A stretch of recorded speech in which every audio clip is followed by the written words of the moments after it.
The following are the selections of headlines for today's English edition. Little Borneo Birdie ready to bring Sarawak's name to the world stage. Sarawak TYT announced as named Patron of the Malaysian Scout Federation.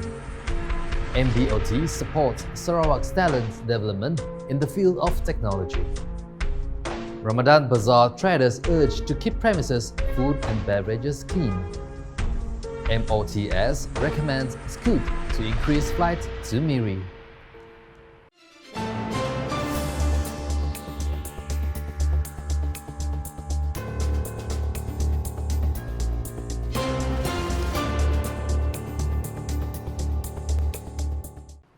Assalamualaikum, good evening and salam Sarawak Maju Makmur. This is Sharill Malik and you are watching the UKAS News at 9. Headlining the bulletin this evening, 8-year-old performer Dion Das Lewis, or better known as Little Borneo Birdie, is ready to bring the name of Sarawak to the world stage through a ngajat contemporary dance performance themed Little Sarawak Birdie.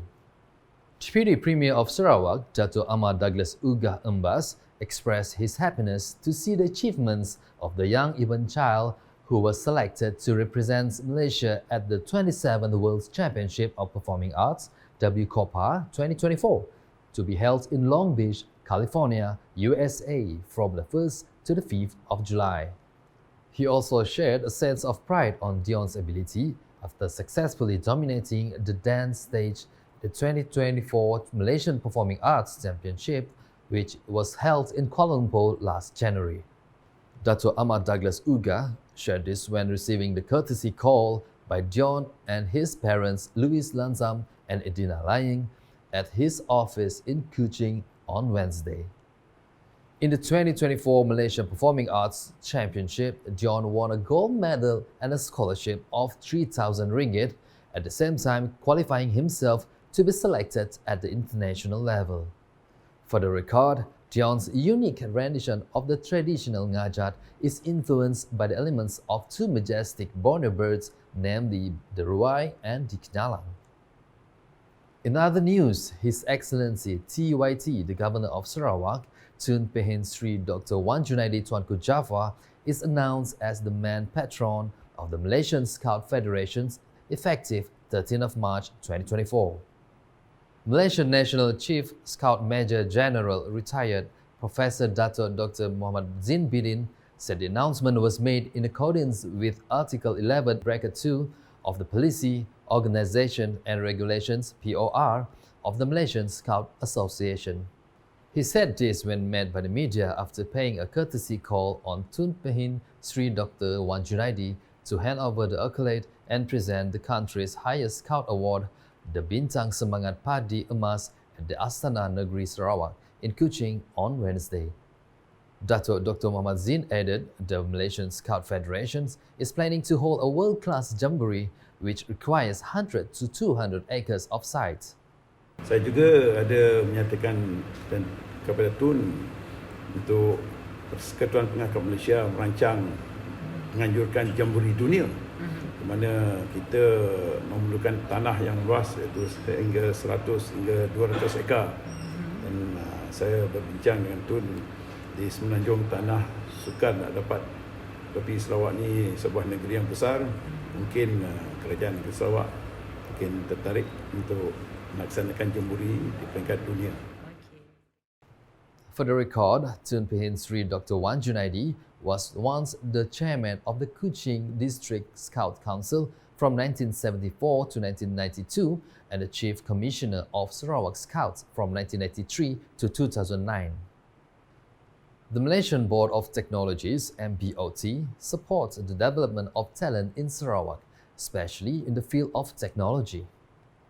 President of MBOT, Professor Dato' Dr. Siti Hamziah Tafsir said, as a professional body, MBOT has a role to recognize talent in 24 specific fields, and Sarawak is increasingly active in technology development with exposure to the Autonomous Rapid Transit ART project, which uses the first hydrogen power in the region.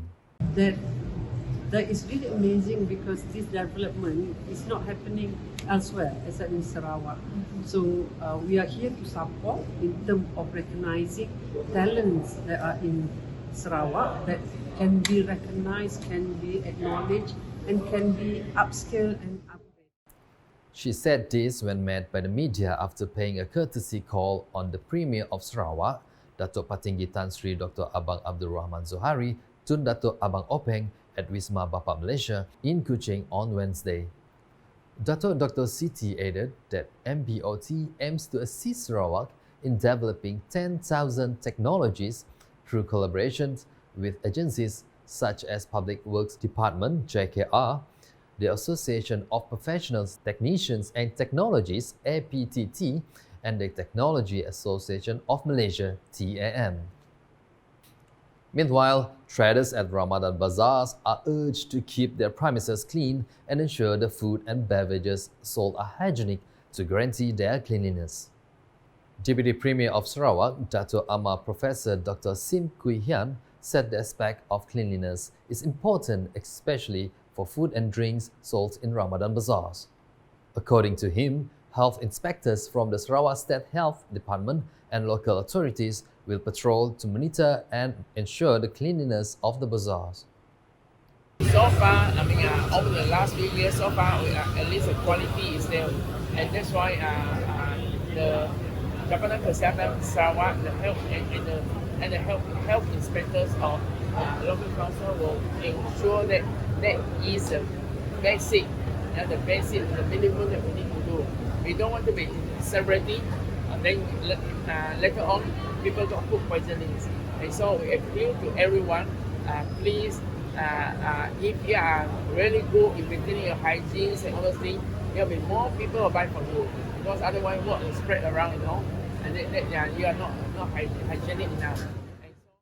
He said this during the launching of the Ramadan Bazaar at Imat Batu Kawak in Kuching on Tuesday.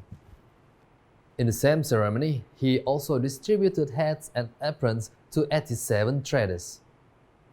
In another development, the Sarawak Ministry of Transport (MOTS) proposed for Scoot Aviation Company Private Limited or Scoot to increase flights to Miri from Singapore.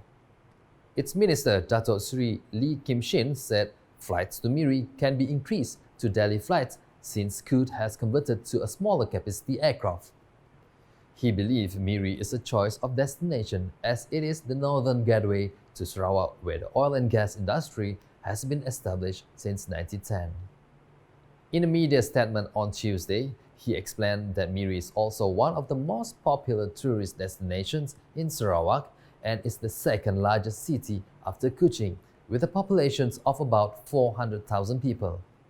Earlier on Monday, Dato' Sri Lee received an official visit from a Scoot delegation led by the General Manager of Scoot Malaysia, Yo Kai Ji, at his office in Kuching. And that's the English edition with me, Sharill Malik. More news can be found in our official portal ukas.sarawak.gov.my and social media platforms including Facebook and YouTube.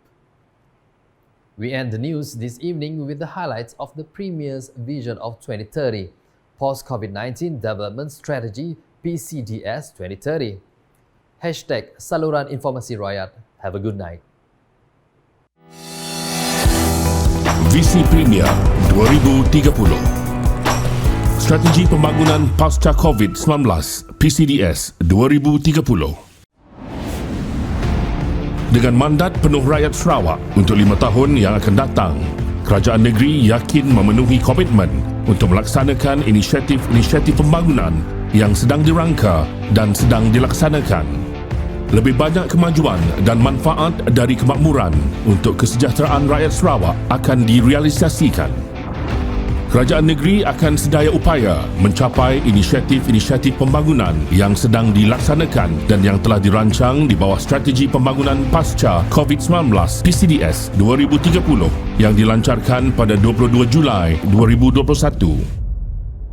Menjelang 2030, Sarawak akan menjadi negeri maju yang dipacu data dan inovasi di mana semua rakyatnya menikmati kemakmuran ekonomi, keterangkuman sosial dan kelestarian alam sekitar. Untuk mencapai aspirasi ini, terdapat 7 teras strategik. Mentransformasikan Sarawak ke arah ekonomi yang berdaya saing dengan meningkatkan tahap produktiviti, membangunkan lebih banyak aktiviti hiliran bernilai tinggi, meningkatkan kemudahan menjalankan perniagaan dan menjadikan Sarawak destinasi pelaburan pilihan, menumpukan perbelanjaan di kawasan yang paling menghasilkan impak ekonomi, sosial dan alam sekitar, mengoptimumkan penggunaan aset dan peruntukan kerajaan serta membangunkan modal insan untuk menyokong pembangunan sosioekonomi, mempercepat adaptasi digital dan penggunaan data untuk menjana pendapatan, memacu manfaat ekonomi dan sosial untuk semua rakyat Sarawak dengan memberi tumpuan kepada golongan miskin, menyeimbangkan kemajuan ekonomi dan kelestarian alam sekitar. Pelan transformasi ini akan menggariskan 6 sektor utama sebagai pemacu pertumbuhan, iaitu pembuatan, pertanian, pelancongan, perhutanan, pelombongan, perkhidmatan. Disokong oleh 7 pemboleh, iaitu transformasi digital, inovasi, pendidikan dan pembangunan modal insan, kemudahan asas, utility, pengangkutan, tenaga boleh diperbaharui. Aspirasi Sarawak ke arah negeri maju dan berpendapatan tinggi akan dilaksanakan di bawah RMK 12 2021 hingga 2025 dan RMK 13 2026 hingga 2030. Di bawah RMK 12, fokus utama ialah untuk melengkapkan projek kemudahan asas sebagai platform untuk mendorong pembangunan ekonomi.